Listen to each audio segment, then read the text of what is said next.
নমস্কার বন্ধুরা, সোমা রান্না করে আপনাদেরকে অনেক অনেক স্বাগত জানাই। তো কেমন আছেন বন্ধুরা? নিশ্চয়ই ভালো আছেন। তো আজকে আমরা একদম একটা অন্য রকমের নতুন রেসিপি করব। তো কপির ডাঁটা দিয়ে, ফুলকপির ডাঁটা দিয়ে পুঁটি মাছ মোরালা মাছের চচ্চড়ি। তো ভিডিওটা শুরু থেকে লাস্ট পর্যন্ত জরুর দেখবেন বন্ধুরা। মাছ নিয়েছি, পুঁটি মাছ আর মোরালা মাছ আছে। তো এই মাছ দিয়ে আমি একটা আজকে নতুন রেসিপি করব। এখানে আমি নিয়েছি ফুলকপি ডাঁটা নিয়েছি, ফুলকপি ডাঁটাকে পাতলা পাতলা করে লম্বা লম্বা করে কেটে রেখেছি। এখানে আলু নিয়েছি, আলুটাও আমি লম্বা লম্বা পাতলা করে কেটে রেখেছি। মাছটাকে হলুদ নুন মাখিয়ে নিব। নুনটা দিয়ে দিচ্ছি আমি। দিয়ে কড়াইটা বসিয়ে দিলাম, গরম হয়ে গেছে। আমি সর্ষের তেলটা দিয়ে দিব। মাছটা এদিকে হলুদ নুন মাখিয়ে নিয়েছি, ওদিকে কড়াইতে দিয়ে দেবো। তেলটা গরম হয়ে গেছে। মাছটাকে ভালো করে কুড়কুড়ে করে ভেজে নিতে হবে। তার মাছটা আমি উল্টে দিব, এভাবে উল্টে দিব আস্তে করে। এবার মাছগুলো আমি সব উল্টে নিয়েছি, একটু ভেজে নেব ভালো করে, কড়া করে একদম। মাছগুলো ভাজা হয়ে গেছে, দেখুন কত সুন্দর ভাজা হয়েছে কুড়কুড়ে করে। আমি তুলে নিচ্ছি। বাকি মাছটাও আমি এভাবে ভেজে নেব। আর মাছগুলো সব ভেজে নিয়েছি, দেখুন খুব সুন্দর করে ভেজে নিয়েছি মাছগুলো। এদিকে আমার কী কী লাগবে আমি দেখিয়ে দিব। আমি এখানে কিছু মশলা নিয়েছি। এখানে আমি লম্বা করে পেঁয়াজ কেটে রেখেছি, পাতলা পাতলা করে। সর্ষে আমি বেটে রেখেছি, সর্ষে আর কাঁচা লঙ্কাটা পেস্ট করে রেখেছি। এখানে আমি টমেটো কুচিয়ে নিয়েছি। কড়াইটা আমি তেলটা কমিয়ে নিয়েছি। আমি ফুলকপির ডানাগুলো দিয়ে দিব। অল্প একটু নুন দিয়ে দিব।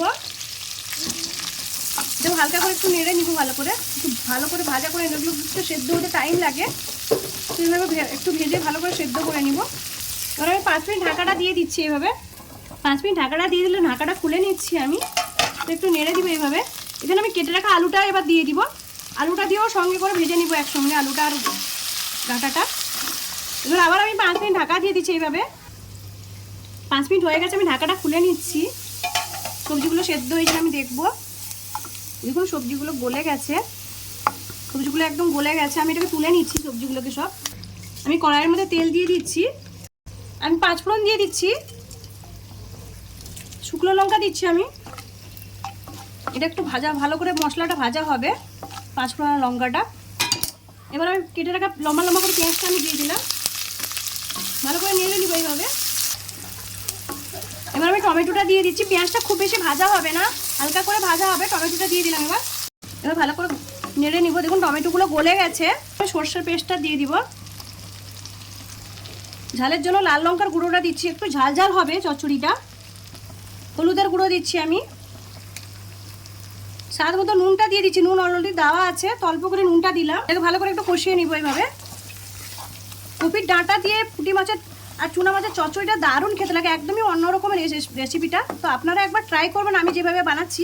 এটাকে ভালো করে সর্ষেটাকে কষিয়ে নিতে হবে এইভাবে। এবার আমি ভেজে রাখা সবজিগুলো দিয়ে দিচ্ছি। এভাবে ভালো করে নেড়ে নিব।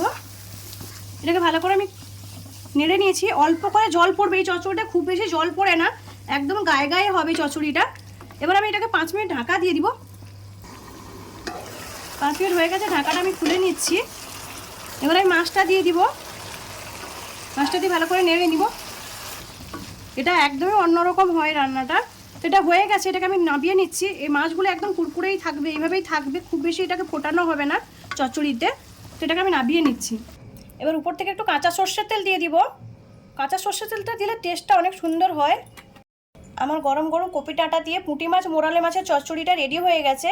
তো এই রেসিপিটা যদি ভালো লাগে লাইক করুন, শেয়ার করুন, সাবস্ক্রাইব করুন আর আমাকে কমেন্ট করে জানান আমার এই রেসিপিটা কেমন লাগলো। ধন্যবাদ বন্ধুরা, ভালো থাকেন, সুস্থ থাকেন।